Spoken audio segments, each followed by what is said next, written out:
वह भूमि है जहाँ पर शास्त्रों और वेदों की रचना की गई थी और महाकाव्य महाभारत लिखा गया था। प्रकृति ने अपार सौंदर्य से नवाजा है उत्तराखंड को, जहाँ एक तरफ हम पलायन जैसे विषयों पर खेत जताने के अलावा कुछ विशेष नहीं करते, वहीं दूसरी तरफ आज भी महिलाएं पहाड़ों में शिक्षा और रोजगार से वंचित हैं। ऐसे में एक संस्था है जो इन महिलाओं की शिक्षा के क्षेत्र में काम कर रही है और साथ में पर्यावरण के संरक्षण और सामुदायिक विकास के लिए भी लगातार प्रयास कर रही है। मेरा नाम गोविंद सिंह नेगी है और मैं अमृता देवी फाउंडेशन का फाउंडर और ट्रस्टी हूँ। मैं अल्मोड़ा ज़िले के एक छोटे से गांव घुघुती का रहने वाला हूँ। बहुत वर्षों पहले हमारा पूरा परिवार घुघुती गांव से दिल्ली की तरफ पलायन कर गया, बट मेरा जुड़ाव हमेशा अपनी मातृभूमि के साथ रहा। मैं कई बार अपनी मातृभूमि अल्मोड़ा में और गांव में विज़िट करता था और उस विज़िट के दौरान मुझे रियलाइज़ हुआ कि यहाँ पे स्पेशली हमारी लड़कियों और महिलाओं के लिए शिक्षा और रोज़गार की जो अपॉर्चुनिटीज़ हैं वो बहुत कम हैं और मैं उनके लिए कुछ करना चाहता था।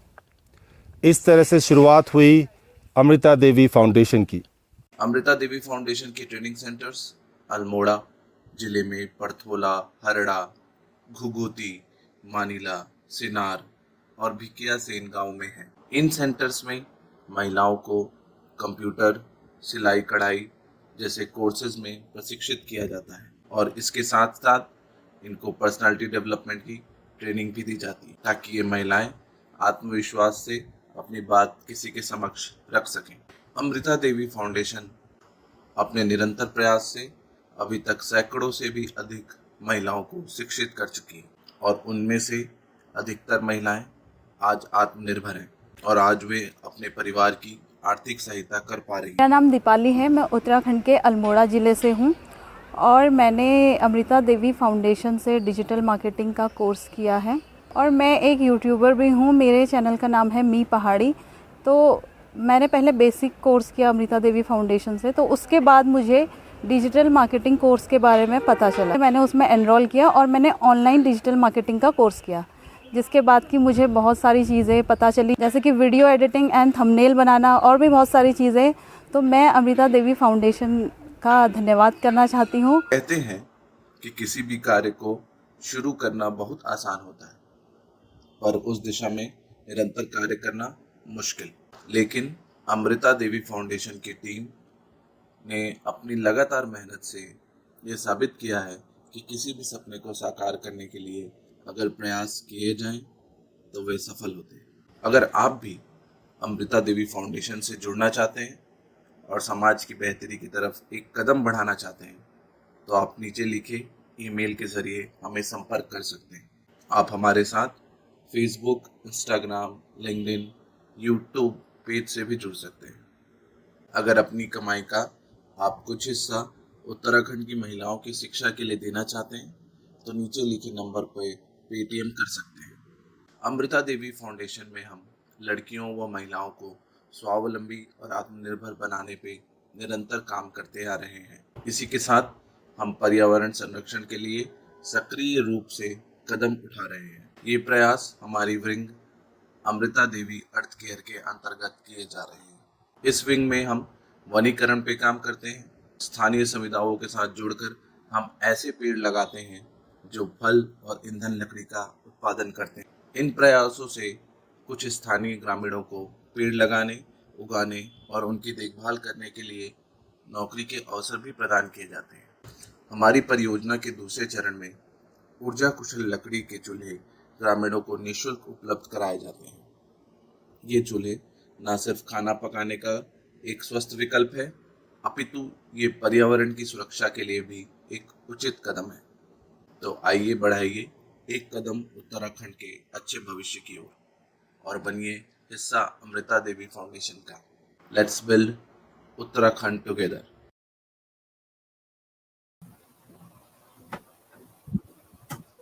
Excellent video.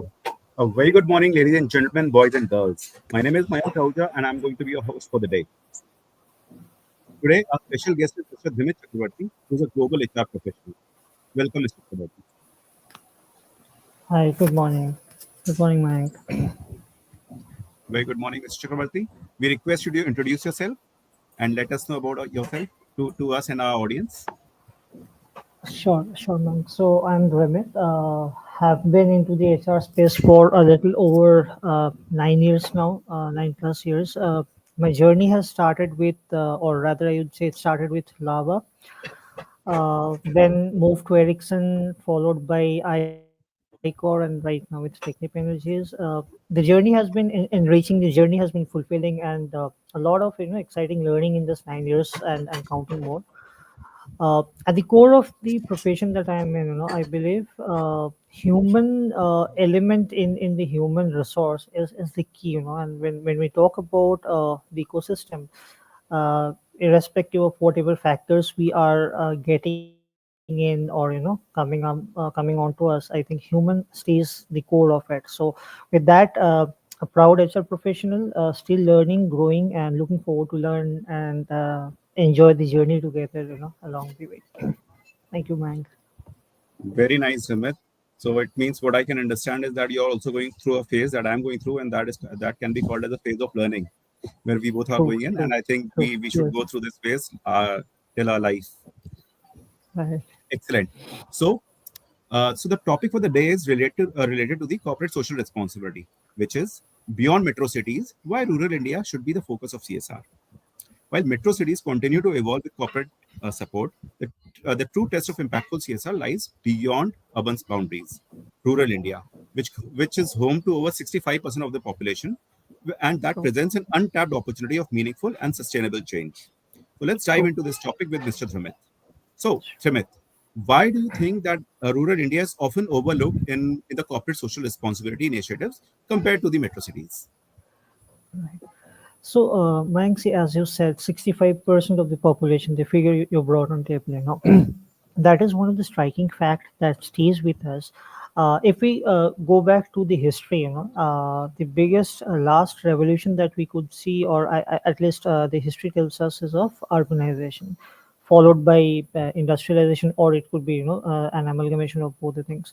So, with that space or pace of urbanization and industrialization, we kind of sailed through, and this urban lifestyle came into picture. Now in this thing, what has happened, what I feel, the rural part of India, or the rural India, has kind of been segregated completely, or has been made to move out uh, of the pace that it was supposed to be in the initial phase. Now, when we talk about CSR, I mean, setting aside the compliance part, setting aside the regulatory part, I think it's the fundamental that I kind of strongly imbibe is we need to give back. As in whatever we have, we need to give back. So from that context, what has happened with the CSR coming into picture? The urban areas, or the metropolitan cities, they receive heavy focus from the organizations driving these impacts, across scale. But when we look back to the rural part of India, I see a lot of it is still untapped. A lot of it is still not met, or is not even looked upon. Now, we talk of an ecosystem that is inclusive. We talk of an ecosystem where it is diversified. We talk of an ecosystem where we belong to each other. But in this process, what I feel with this concept of urban and rural, probably neither we are being inclusive, neither the momentum has been to keep off all of them at the same pace, and there are differences, so I think urban life, of course, I mean, staying in these metropolitan cities, we probably have access to far more benefits, more kind of the infrastructure that I we can talk about, or probably the large the accessibility I would talk. But when we go back to the rural part of India, they're still, they are, I wouldn't say deprived, but they do not have those basic that probably we all get staying in these urban cities and metropolitan cities.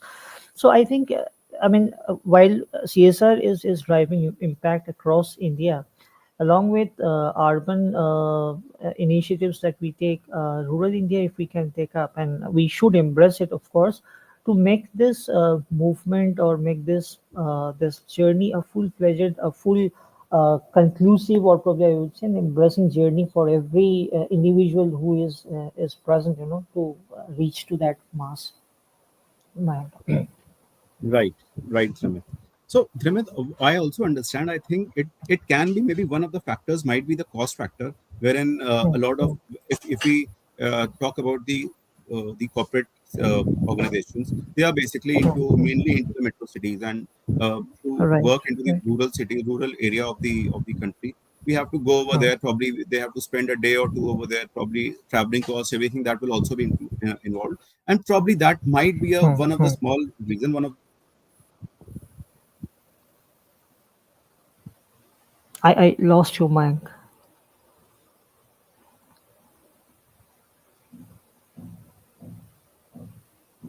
I'm sorry, Mike, I lost you. Are you able to hear me now? I can hear now. Yes, yes, yes. Great, great. So my question is, Trimit, Hmm, so how do you think hmm, that companies can ensure that the CSR efforts in the rural areas hmm. create sustainable impact rather than just a short-term benefit? Right. So, see, when we look at the reports of McKinsey, around 70%, of the India's GDP, if we talk about, is directly driven through the urban areas, while a major part, not major to the number that I'm quoting upon, but the remaining portion is from the urban, the rural thing that are driven. But when we talk about CSR driving sustainable changes, what we normally see organizations participating in these initiatives to make it much more, I would say these days it has always been, or I would say it into the social medias thing that came into picture. But what I personally feel in this case, when we talk about sustainable changes, any project that we take up in urban areas, maintaining of them are easy. I agree to that. But then when we talk about sustainability, it is not only the urban part of India that has to be. There the sustainable change has to be driven there. I think rural part has the tremendous opportunity out here, and sustainable change, if actually looked into, I think looking at the potential of the urban part of the India, and if the initiatives are driven in line, then the kind of sustainable changes that we talk about would be much more significant. Just to give an example of Amrita Devi Foundation, they are into this skill development and all.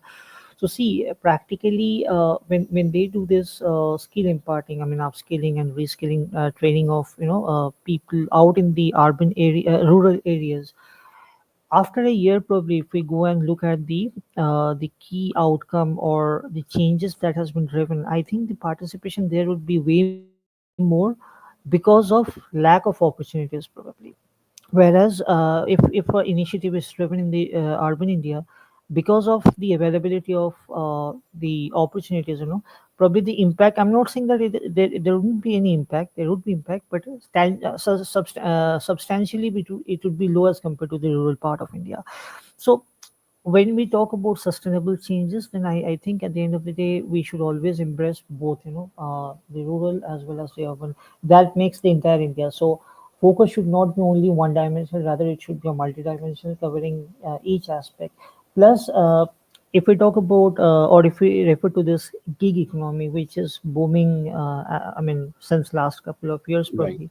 If we look at the gig economy, the major population who are part of this economy are from back from those areas which probably have not received that light, not received those support from the mainstream. Now, an organization driving any CSR in those areas probably can lead to them being better equipped. They also have hope, they also have ambitions. Of course, I'm not saying that, gig economy or gig workers are not, I mean, not aspirational in that way. They are aspirational, but probably a lot of time, they have settled down or they have compromised with their ambitions. If we travel to the northern India, extreme rural parts of Haryana, Punjab, you would find people, they majorly have two ambition. I mean, that I have seen, I mean, through my friend circle and all. First, of course, is the Indian Army. The second, if you ask them, probably they have that, okay, if not army, then we'll have to see. So that we'll have to see aspect, is a place which can be, fielded in through the initiatives when, if at all the organization drives them at those level, then probably they would also have much more options to explore upon, to think upon. And this is something that starts right from this time when a person completes his schooling, college, from that standpoint, so that is how I look at it. Man. Right. Nice piece of information. This is for the first time. Even I got to know that 70% GDP of our country is urban driven and 30% is rural driven. So that's pretty nice. And of course, that was an insightful answer. So moving forward, Trimit, I just want to know that what do you think that are some of the biggest challenges which companies face when they have to implement CSR programs in the rural areas? See, what I have seen being part of a lot of organizations, I mean, who are hardcoded into this CSR, driving this initiatives and all. Infrastructure wise, there could be challenges. There are challenges on the other logistics standpoint. But what I personally feel, and this is my personal opinion, I think it is all about the mindset, because uh, Right. there would be challenges. I mean, when an organization drives a CSR initiative in the urban area, they are not absolutely smooth. And even I'll give you an example of. I mean, I'm not quoting the name, but the city I stay in, there was an initiative that one of the organization I have been with took up. The initiative was very much related to the art and art care and all those stuff. So the organization wanted to do some sort of a branding along with the project. The government officials, or the bodies, I would say, the requisite to be there for making those visualization effect, it took such long amount of time. You would not believe, it was almost for 6 to 9 months that it took. So challenges are there in urban India's also, I would say, but a lot of it depends on how we look at it and the mindset that we are kind of kind of embedding or looking forward to. Now, in rural area, there would be challenges, but I'm sure if we go deep, probably the support, the warmness, the open, embracing these changes with open arm would be much more in rural part of India, because they probably have not seen the changes happening. They probably have heard, may not have heard. So changes, driving changes there. Amidst those hard stop difficulties, restrictions, limitations, I think would be easy. So to me, if I say, I think the mindset is one of the thing that we of course need to focus upon, to make it much more embracing, to make it much more cohesive kind of move, along with the other logistical difficulties that we have. That's correct. That's correct. So challenges will always be there. And of course, we Indians are already pro in solving the challenges or solving the True, problems. So of course, these problems will also be taken care of. Uh, true, true, Great. true. So, Dhrimit, what do you think that which sectors in the rural area need the most CSR attention? So it can be like education, healthcare, skill development, Mm, mm, mm. any other sector that you can think of, and why? Right. So, see, I mean, traditionally, if we look back at the CSR initiatives that have been driven, the nature, the environmental causes have been driven at large, But along with that, I think today in the organizational ecospace, we talk about skill-based opportunities, So from that standpoint, I think along with the other initiatives that the organization drive, I think imparting skill education, upskilling, reskilling is one of the most significant thing that an organization can take up. And we have seen organizations like Infosys and all, through their initiatives that they have taken up down south. There are plenty of such examples where people are getting skilled, trained, people are getting equipped better. If I talk about Amrita Devi Foundation, I mean, in the video we saw, see people from the extreme remote areas of Uttarakhand, or not only Uttarakhand, for any hill station, if we go to, be it Himachal, be it West Bengal, be it Uttarakhand, people have ambition, people have that desire, but they're not probably, they do not have access to those help, support, or ideas.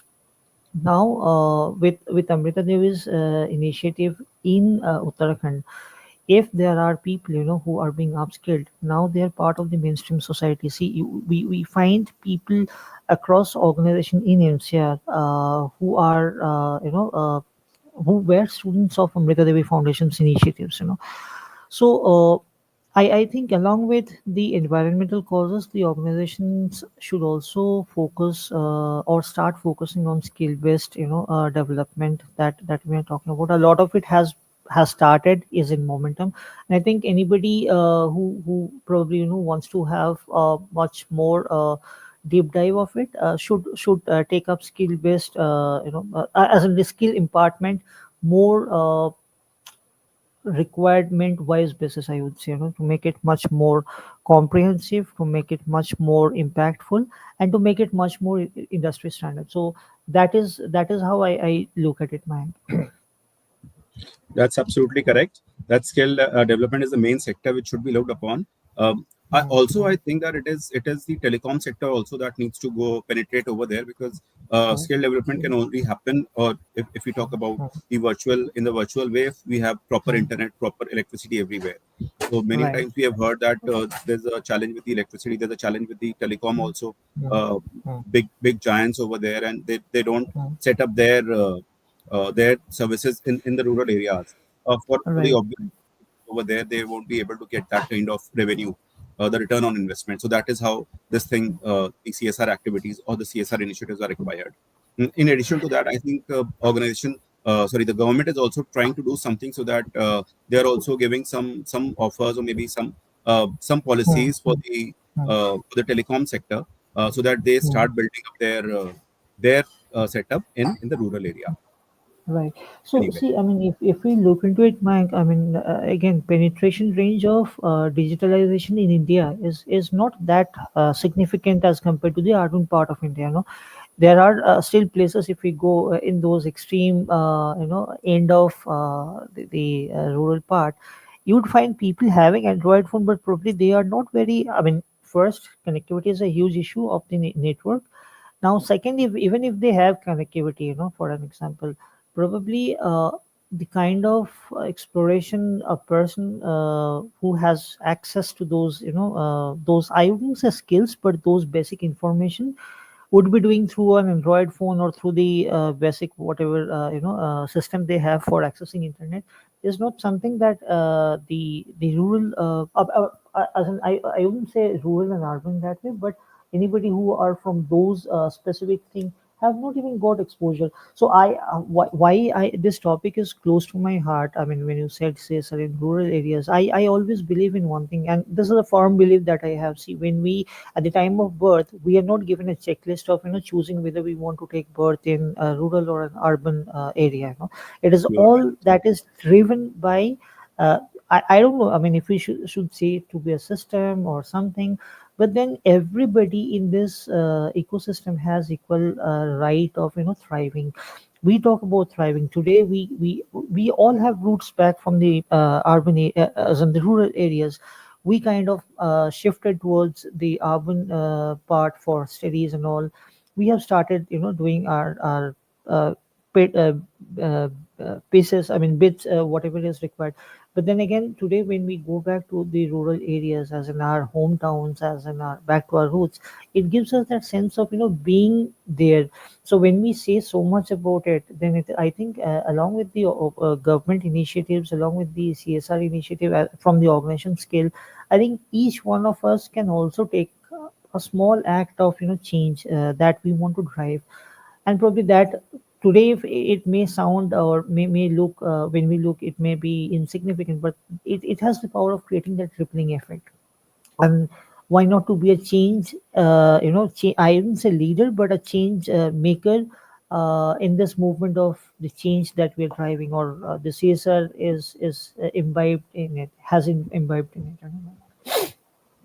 Right, right. See, do be the change you want to see. That's absolutely correct. Right, This is right, this right, has been right. said by great Mahatma Gandhi, I guess. Right. Yes. So moving forward, Simit. So I'll tell you that long time back, one of my MD, managing directors of one of the IT Hmm. organizations, he had said that even Hmm. love can be measured, quantified, and checked. Right. So what do you think that how can organizations measure the real impact of their CSR initiatives in the rural communities? So, see, I mean, of course, initiatives should be measured to see what changes or to what extent the changes are being driven. But then, when we look at it, and again, back to some of the references from the organizations I have been part of, and what I have seen in the general space, a lot of organization drives it just to stay compliant.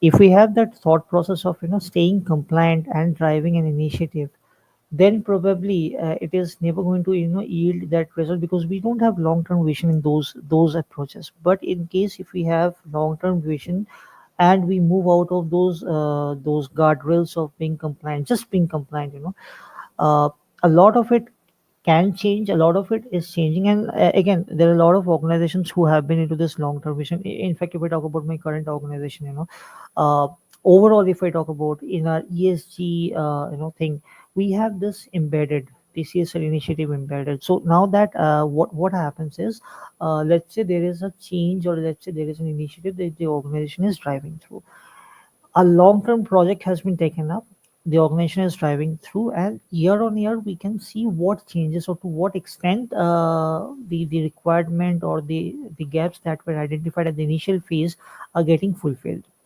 So from that standpoint, I think this target of I mean, kind of doing and assessing the returns in terms of, not in terms of investment, because I personally feel CSR should not be looked upon as an investment, but rather it is a contribution for building a better nation, building a better ecosystem. So organizations, I think, can take it up in a way where they have these things infused in their OKR, or probably in their entire objective of the business, driving the business. That probably can make a change. And I think I have seen that happening in a lot of space, at least with my current organization. You can see, yes, that is something, and that is how we're driving it through. Very rightly said that CSR should not be looked upon as an investment of the organization, but I think it should certainly be looked as an investment in the country. So that should always be Right. there. And right. So moving forward, we can just check that what is the role of. I mean, we are coming to the telecom thing over here. So what do you think is the role of digital transformation in bridging the gap between the urban and the rural CSR initiatives? Okay, so see, I mean, we were talking about the challenges, that we kind of face when we drive changes, or plan to run a campaign in the rural part. Of course, of which can be the infrastructure, can be the logistic thing. Now, let's say if we talk about an initiative which I know of, Amrita Devi Foundation, and this is through one of, I mean, because Amrita Devi Foundation has been associated with one of the organization I was associated with uh, back after COVID, precisely. So I'll take you back a little on to how I'm referring this. Uh, until then, probably all our initiatives were very, very those centric or revolved around just being compliant with the initiative that the organization took along with Amrita Devi Foundation. there were this thing of earth care thing, as in plantation drive and all those stuff. Across the system, what we could see, it is not an action that was just for once. Probably people went once, planted, came back. That was not the thing, and in fact, none from the office could visit. The organization probably had the vision. Amrita Devi Foundation has been the Pied Piper in leading that show. Today, if we look at those, because I couldn't get a chance of visiting that place yet, but uh, the pictures, the videos, they are amazing, and how that they are driving it. The vision is from here probably. The objective is set here.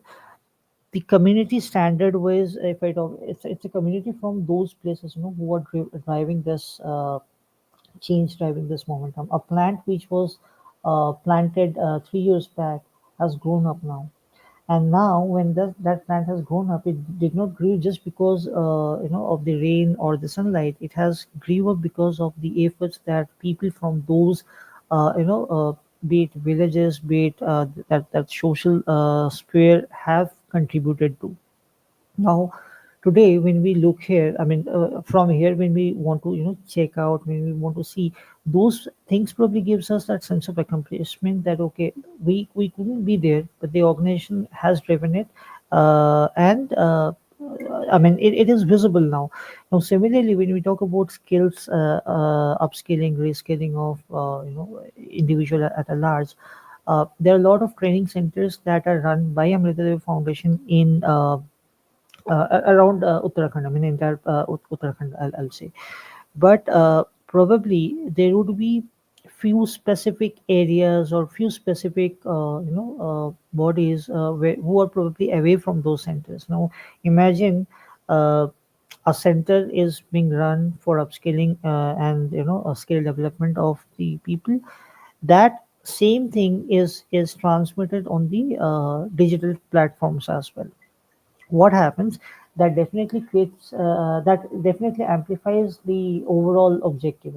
It is not only then limited to those four walls or those classroom. Rather, it goes beyond that. It kind of, move beyond those walls. So I think, as we look forward to witnessing infrastructure development in terms of telecom and all those things, I think driving these changes where the impact is probably, we have reached a good amount of impact, but I think that can be more amplified with this penetration that we're looking forward to. Because recently I was looking at one of a report where probably, if I'm not wrong, Airtel is uh, kind of, getting into some agreement with Elon Musk or someone, if I'm not wrong, Yes. around those fast speed internet.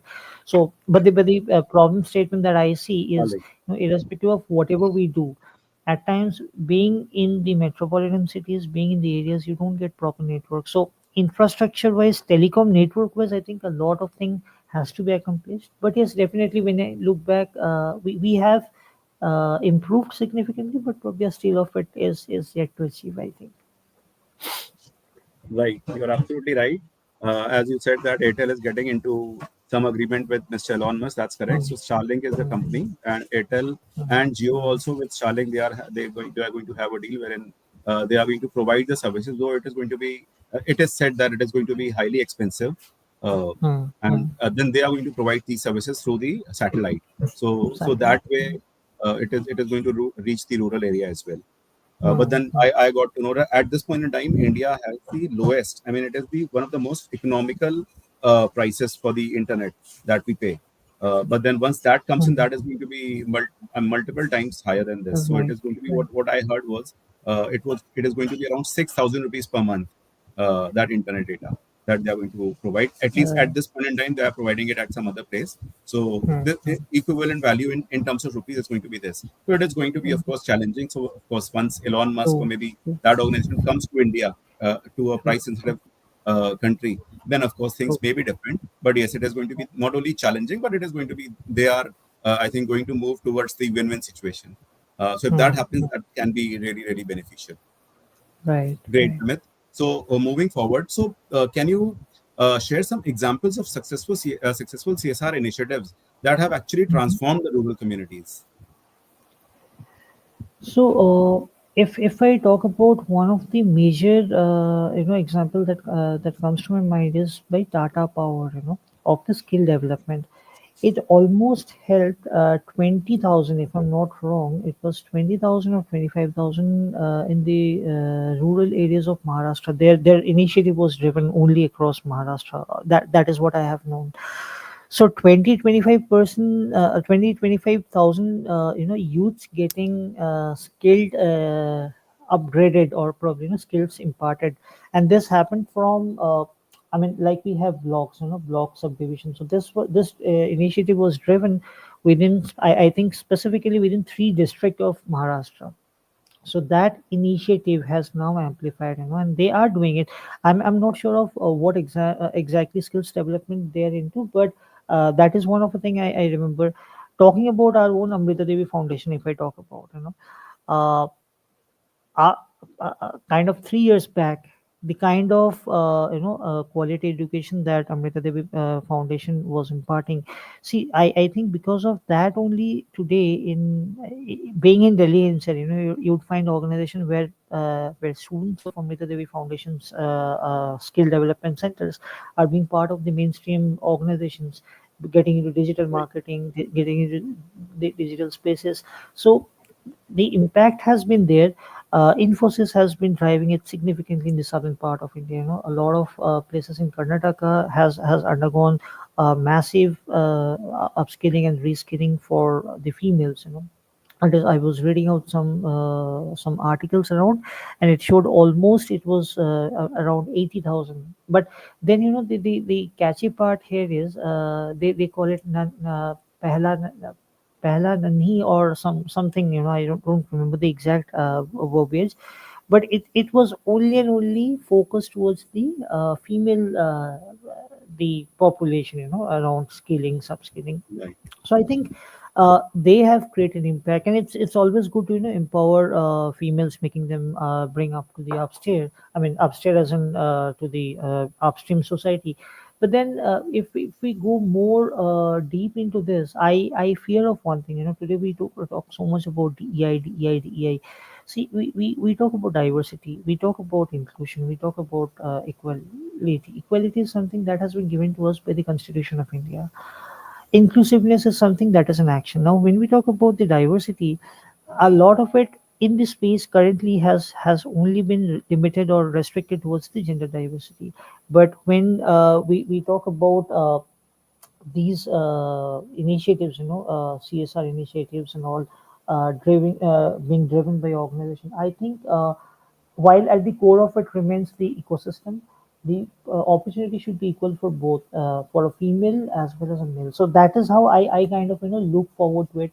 And of course, considering the other factors that exist, I think it can be much more well crafted at a lot of level. And that is my, again, personal feeling. I'm sure the one who are driving it would have some sort of a thought process, would have some sort of an objective behind running it.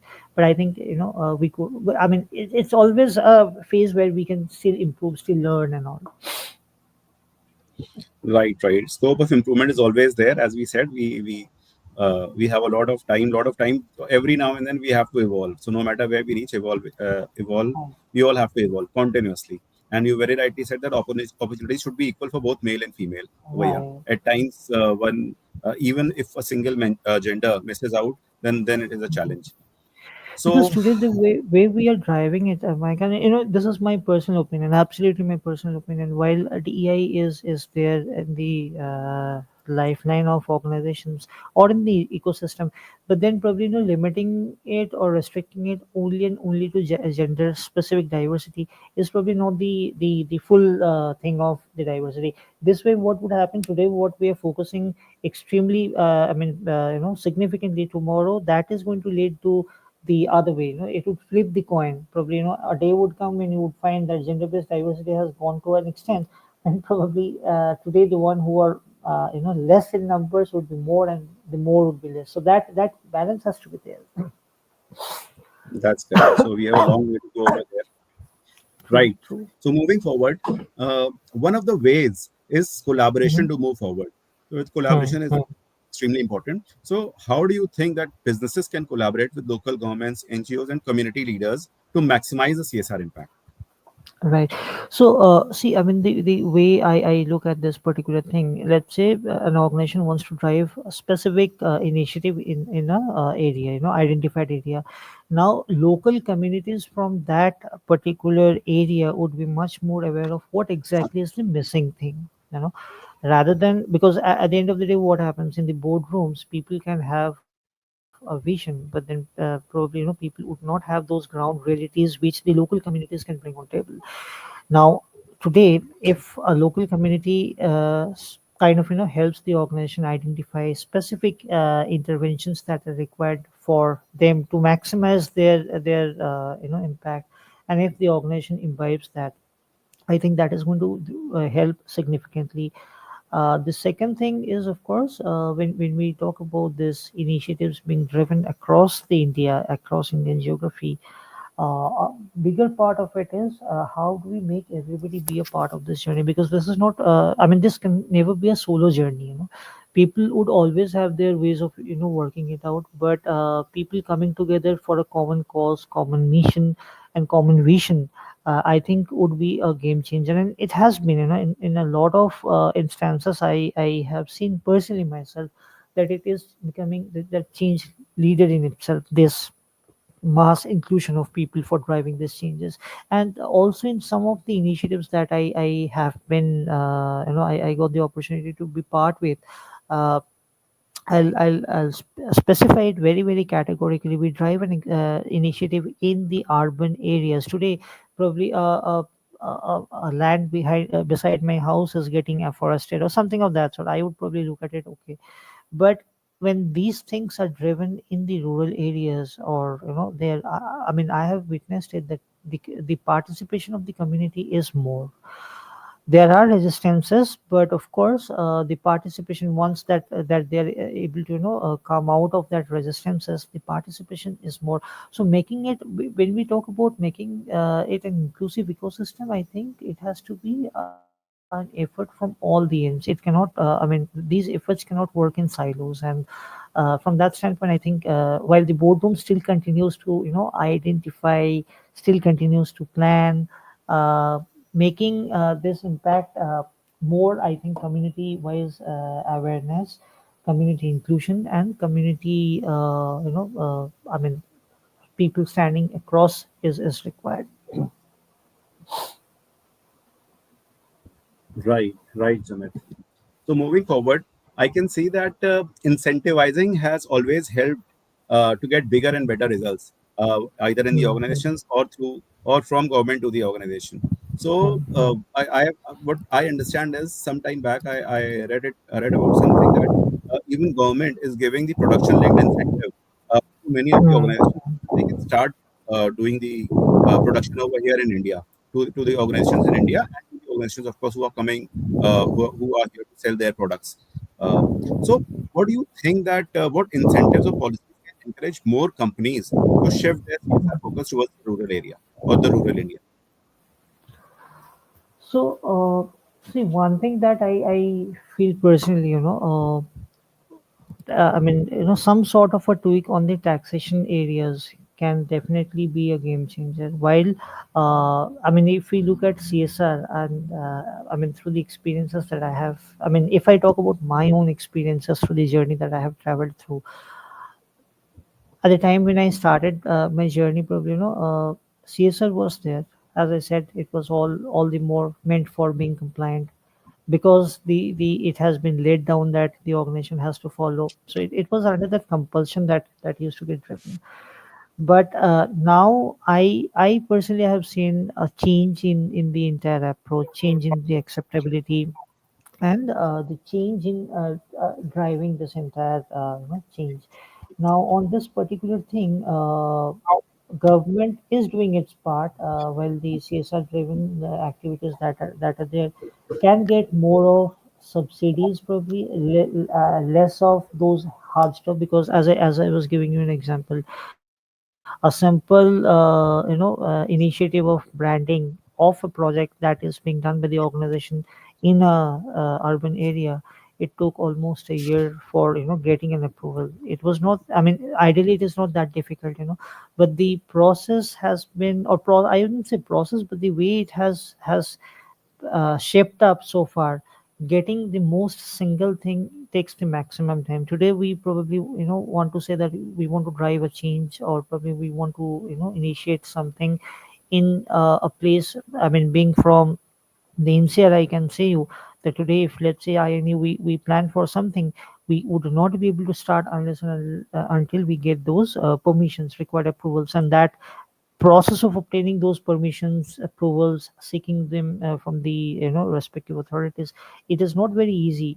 Probably we talk so much about digitalization and all, but then these things, when it comes into picture, a lot of things are still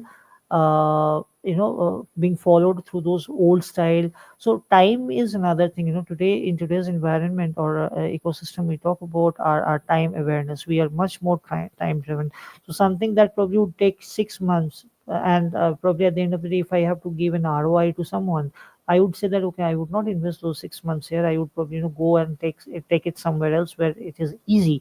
But then comes a thing that okay, the infrastructure out there is not good and those stuff. So those are the areas where I think the government, I mean, is definitely doing, and I think has lot of areas or open windows where more tweaking can be done to do this. And I've recently seen this thing. There is one of the government initiative where organizations with CSR things are being awarded from the, I think it is Niti Aayog who does it, or NASCOM. I don't remember the exact organizer, but it is through those bodies. So that is another thing. Today when we drive an initiative, when we take an initiative, tomorrow if our initiative gets, of course, evaluated, it gives us also a sense of happiness that okay, what we thought a year back is now getting, or is not now shaping the way we kind of looked at it. So I think recognition is one of the thing that can definitely make the change from both the government level and from the different bodies that we have. Second, I think, is the tax-wise implications that are there, the restrictions and all are there. I think probably a bit of tweaking can help. And third, I think it has to be inclusive. Again, I would go back to the same concept of inclusive. Instead of making it a compulsion, which of course without compulsion things should not move. But then rather than compelling people, compelling organizations to do something, if it is a wholehearted participation or willful participation, I think that can be a very very significant achievement in this entire movement of upskilling, reskilling, whichever way, be it education wise, be it the environment wise, or any other aspect that we kind of look for. Right. Right, right. Multiple things you informed about. One can be branding, taxation, tax benefits, and of course the recognition, as you said, that CSR awards can be given to them. Of course, that helps. So, what do you think that how can CSR in rural areas contribute in long-term business growth and brand reputation? I have seen few, maybe we have seen Amul, Mother Dairy. They have Hmm. brought, tried to bring in the rural women into the mainstream. They are doing business with them. But in other terms, apart from that, what do you think that the rural areas can contribute to long-term business growth and brand reputation as well? Okay. So again, back to rural India, if I talk about precisely, there was this initiative by ITC Chopal, if I'm not quoting it wrong. So practically, I mean, as per reports, these are all as per report. ITC Chopal, that initiative did help the farmers to have a boost in their income by 20 to 30%. Now, these initiatives, when they're driven, probably when they're formulated, when they're thought about, when they're started to drive, they are driven with a purpose. And the purpose is today, if the farmers, or not today, probably from that standpoint, if the farmers' income has been boosted by 20 to 30% as per report, then I think it's a good achievement. At the end of the day. Now, talking about other initiatives that the organizations like Cognizant and all and I was talking about. See, they are also going to create those those kind of rippling effect in terms of upskilling, in terms of making it much more, I would say, a wholesome of it, instead of becoming very very kind of segmented, I would say. It is not going to be segmented approach. And the last part, what was it, Mike? I lost that last part. There were three parts to this question, right? I'm sorry, I can't hear you, Mike. Sorry, you are on mute. Oh, I'm sorry. I'm sorry. Yes. So it is how Uh-huh. can, I mean, I'm just going to repeat the question. That is, how can Uh-huh. CSR in rural areas contribute to long-term business growth and brand Mm. reputation? Okay. Now, the last part, of course, long-term business growth, when we see, as today, we have probably 60% of India's population, or probably not a little less, is still based out of rural parts of India. Now, imagine skilling them up, as in with the required skill set that is required, we would in a way improve on the talent pipeline as well. Now today, just imagine of a situation, an organization has an open position and is very very specific that the organization wants to hire that candidate or fill that position through a candidate from the top tier city, tier 1 city or something. The organization extends an offer, the candidate accepts it. Now finally on the day of joining, the person doesn't turn up, because of whatever reasons it is, because the person, probably who accepted and never turned up, has other options, has other things to explore upon. But at the same time, these are seen, when an organization extends an kind of opportunity to someone who is based out of probably not that well exposed areas in the country. When they accept an offer, they probably have much more inclination towards it. They have much more attachment towards that job because of whichever or whatever factors that may play behind. But long-term business, the sustainable model, if we talk about, I think if we do the right skill set impartment to this people, to the youths of rural India, I think Indian talent, I mean, organization would never face a scarcity of talent when these things are raised first. Branding wise, again, I mean, if we go in the rural areas, or let's say we go to the urban areas, we find a lot of billboards, we find a lot of name of the organizations, that sponsoring this, sponsoring that, and all those advertisements. But when we look at it from the urban, or sorry, the rural part of India, I think the scope is more. When I say scope is more, not lot of organizations actually go that far. So any organization who is probably going and starting on these initiatives would be a game changer, would be the forerunner. And somehow the organization in a way would be able to drive those changes, along with helping people to come to the mainstream society, getting at pace with the society at large, and probably making them deprived of that feeling of being excluded. So that is how I think the model, both the this this thing, the sustainability and the branding can go hand in hand. That's absolutely correct. Skill development, everything. We are the most populated country in the world, and Hmm. what I know is, as per the recent, I think, figures, I got to know that every fifth person, fifth working professional is an Indian. So a lot of focus. So as you said, that there's a lot of scope. Yes, there's a lot of scope. Of course, we have to upskill them so that they actually become employable people. So we have so many people in our country, but we have to make them employable. And of course, along with the government, corporates also have to take up this charge, and then only Right, it is going to happen. right, right. It is So each that, one of that's us, each one of us, leading the show and being part of this journey. That is how I look at it.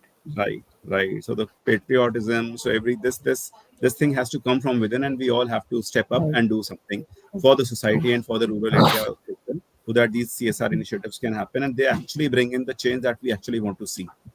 absolutely, That's yes. correct. And just, So as we talked about the rural areas, you are absolutely right. Then true progress is when no part of the nation is left behind. It's time for businesses, for the corporate world, for all the business to look beyond the metros and invest where it Right. matters the most. That is the rural India, the heart of our countries. So True. thank you so much, Mr. Drimit Chakravarti, for giving us your valuable time and discussing this important topic.